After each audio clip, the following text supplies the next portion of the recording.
Okey, contoh yang kedua kita nak tengok soalan B pula. Okey. Semasa Sekejap Okey. So kita tengok. Daripada rumah ke sekolah. Dari sekolah pergi kedai. Lepas tu bila sampai kedai, dia beli barang, so dia ambil masa lah. Ambil masa untuk beli barang. Dia tak balik lagi, dia baru beli barang. Okey, so sekarang soalan tanya, okey, apa yang berlaku pada laluan berwarna biru? Laju Ethan semasa bergerak pulang ke rumah. Okey, dia nak sampai ke rumah balik. Pak si nanti menjadi rumah dia balik lah. Jadi, Madam tulis dahulu koordinat yang kita dah kira tadi. Di sini koordinat dia, Pak si 280. Pak si Y tadi kita kira dapat 1000. Titik kat bawah ni pula ialah 400 kosong. Jadi, bila ditanya laju, dia pulang ke rumah semula ni, maka kita jangan terkejut kalau jawapan kita negatif. Sebab bila kita dah pulang ke rumah semula, jadi tanda depan tu negatif lah. Jadi, kita tengok laju. Laju merujuk kepada kecerunan. Okey, kecerunan.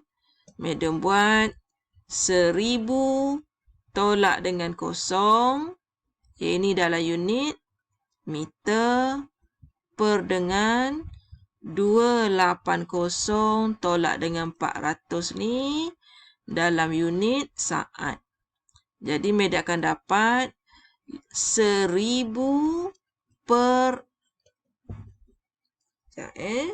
280 tolak dengan 400. Negatif 120 meter saat. Madam buat naik atas. Okey. 1000 bahagi 120. Madam dapat. Lajunya ialah negatif 8.33 meter per saat. Ni dia punya kelajuan. Tanda negatif tu bukannya dia semakin mengundur. Bukan. Maksudnya dia patah balik ke lokasi mula-mula iaitu rumah. Okey. Tu soalan B. Soalan C. Okey, soalan C tanya tentang laju purata bagi keseluruhan perjalanan. Okey, laju purata. Okey, sebelum tu kita ambil rumus untuk laju purata dulu. Okey, laju purata bersamaan dengan jumlah jarak per dengan jumlah masa. Okey. So, kita ingat kembali berapa perjalanan jarak dia tadi. Okey. So, kita tengok sebab dia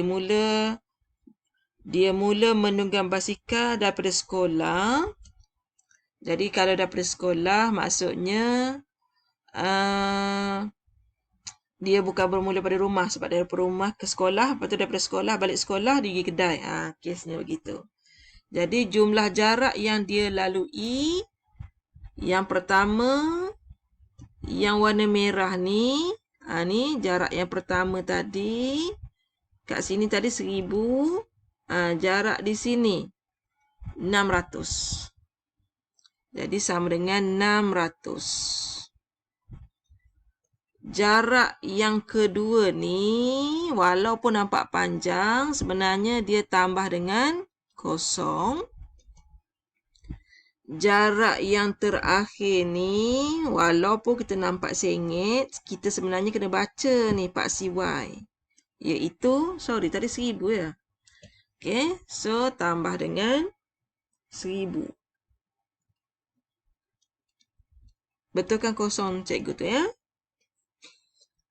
Okey, kemudian yang atas tu semua ni jarak ni unit dia meter. Per dengan masa kita dari depan ni sampai habis. Iaitu jumlah masa kita ialah dalam tempoh 400 saat. Jadi, yang atas tu awak ada 1,600 meter dalam tempoh 400 saat. Jadi, laju purata bersamaan dengan 1600 bahagi dengan 400. So, purata kelajuannya ialah 4 meter dalam tempoh 1 saat. Maksudnya laju ni atom bawa basikal ni. 1 saat je 4 meter dia boleh jalan. Okey. Selesai. Okey, maka laju purata atom ialah 4 meter per saat.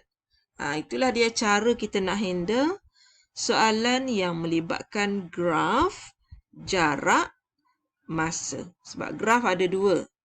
Jarak masa, satu lagi laju masa. Apabila madam cerita tentang jarak dengan masa, kecerunan itu adalah hal laju. Ataupun laju.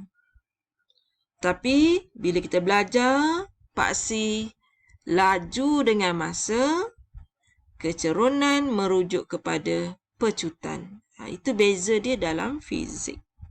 Okey, so madam stop dahulu contoh yang kedua.